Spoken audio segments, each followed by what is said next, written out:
So I put Into the Dragon, like this scene I kind of drew. It's kind of choppy. Where you see Bruce Lee walk into a mirror in the movie, and there's nothing but a mirror house of fun mirrors, and each mirror like distorts his image, but it gives him like 1,000 images, and he's facing against his opponent, and this represents his ego.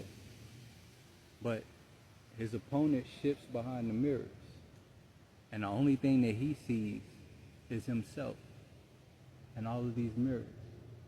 And that's truly what it is. Like, everybody is just a reflection of you. And that person that jumps out and attacks him, scratches him, cuts him, that's his ego.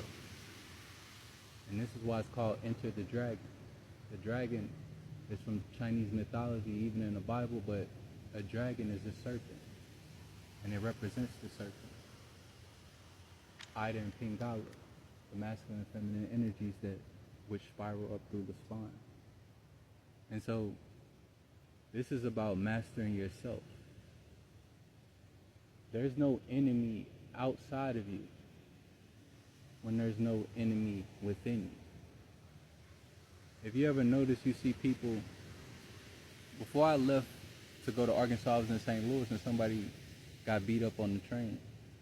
And I met and talked with this man. He says, I don't know, this kid, he just kept wailing on me. It's this older guy, about 50. He's like, he just came in and started boop, boop, boop, boop, hitting me. And then he's like, I begged God for him to stop, and he stopped. And I said, why'd he do it? He said, I don't know. He was just looking at me. I said, did you look at him? He said, yeah. So I was looking at him, and I looked at him for a minute, and he just took off on me.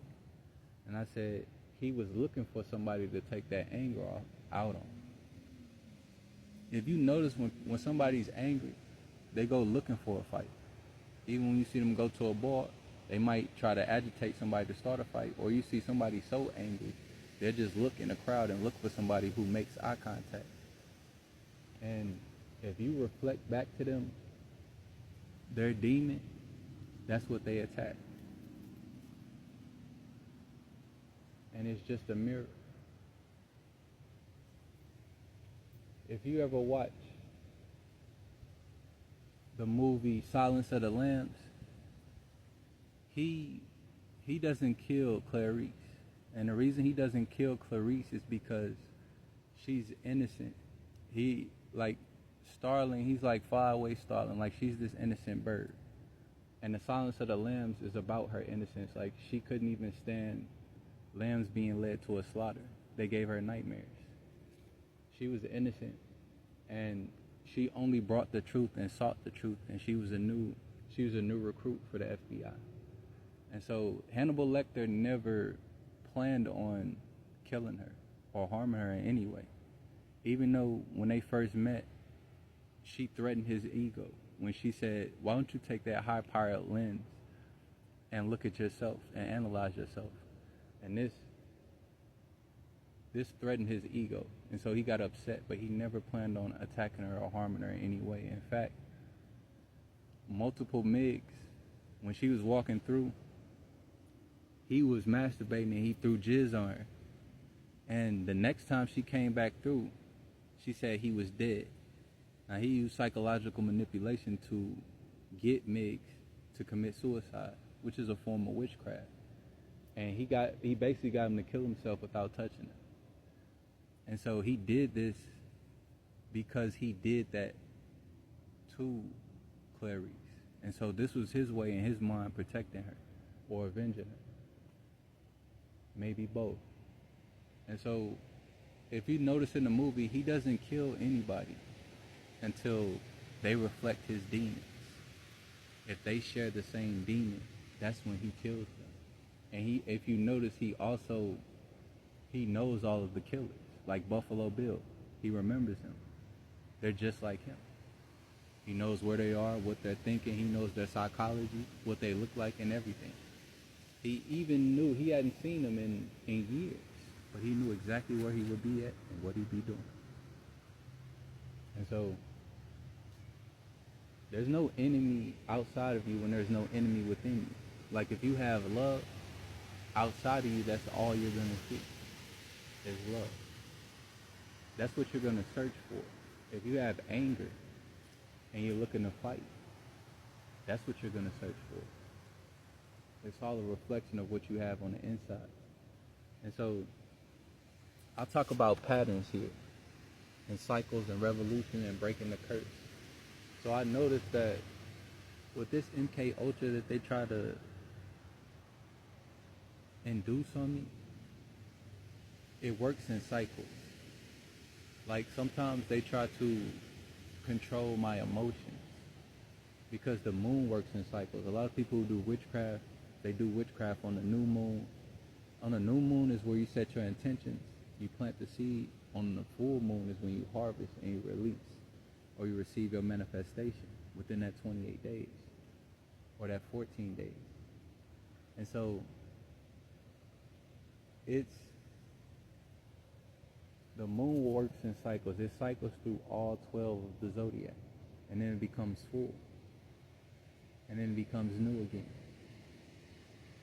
Throughout a month, it cycles through the 12 zodiacs, spending about 2.5 days in each zodiac. And so the sun cycle is different. In the 365, you see it. 365 days, you see it cycle through each zodiac. It spends about 28 days in each zodiac. But the moon is on the tighter schedule. It's on the tighter spiral, a quicker spiral.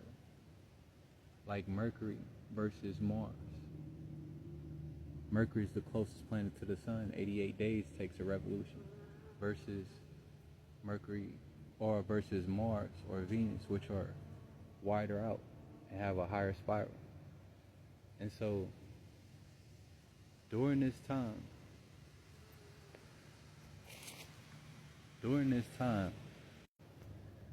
and so during 707 on the timers, I say that 7-7 is significant, which is a cycle of the week, where each day goes through the 7 planets. Sunday to Saturday, or the sun to Saturn, the Lord of the Rings, and the sun, the center of the rings. And so during these cycles, I notice a lot of times we have more influence on our heart or our moon sign or the moon. A lot of people are more emotionally influenced. Like their emotions dictate their thoughts, because your emotions or your moon and your moon sign represents your heart, and the sun represents your mind. And so this is even reflected in Adam and Eve, as Eve being Adam's rib or his heart, and Adam being the mind. And so he says he was deceived. It's because this is his feeling. Eve represented his heart, and Eve had a desire of curiosity to be fulfilled. She wanted to know what the fruit was about, and she wanted to know, like, she was tempted. As soon as the snake told her that it would give her powers, or it would make them just like him, and he said you couldn't have it, it made her want it even more, because now it was temptation, and the serpent represented that temptation. And so it's our heart which beguiles us, along with our mind, but our heart sets the tune for our frequency. Just like a radio station, whether it's on AM, PM, 100.3, 99.5, 114, any station you set it on. Like how I say, if you're feeling anger, you look for that in your world. Or if you're feeling love, you look for that in your world, to share that, see that, or experience that. It's the station you set with your vibration is your heart. And so if somebody could get you feeling some type of way, whether it be in a state of fear, now you're looking around paranoid, and everything and everyone is out to get you. If you're in a state of lust, now you're thinking sexually, and you're sexually attracted to what you see, and you're looking for body parts or anything that arouses you. If your heart is in a state of pride, then you're looking to see how you're better than the next person. Like, it's that in pride and confidence, and now you have to prove yourself or see yourself above others.